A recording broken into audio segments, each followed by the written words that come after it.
काफ़ी सारे लोग अलग अलग राय लेकर के आते हैं।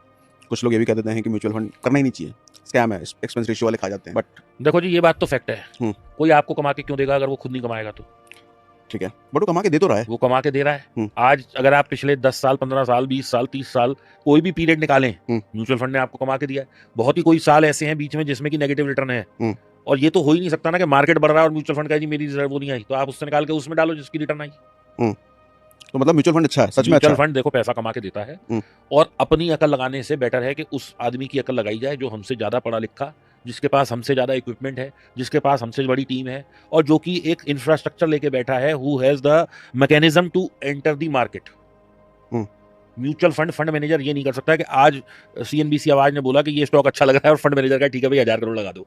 ये नहीं हो सकता। उसकी अपनी रिसर्च है, उसके ऊपर भी कई वो है, जैसे सेबी एक बॉडी है, ऐसी म्यूचुअल फंड की एमफी है और सेबी भी ऑडिट करता रहता है कि भाई किस फंड हाउस ने कितना इन्वेस्टमेंट किस उसमें करा, कहीं ये ऐसा तो नहीं कि इसको मैनिपुलेट कर रहे हैं। इसीलिए हर एक म्यूचुअल फंड की एक कैप है कि आप किसी भी कंपनी में 5%, 10%, 8%, 3% से ज्यादा का फंड नहीं खरीद सकते। ये भी एक कैप है। अच्छा, हाँ जी, ये सेबी करता है या कौन सी बॉडी करती है मुझे ये नहीं पता, लेकिन ये रूल है।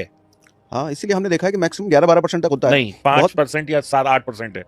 मैं इसका उदाहरण देता हूँ अभी आपको, बहुत बड़ा उदाहरण है इसका। शायद 8-8% है। 8% कर सकते हैं ये लार्ज कैप में।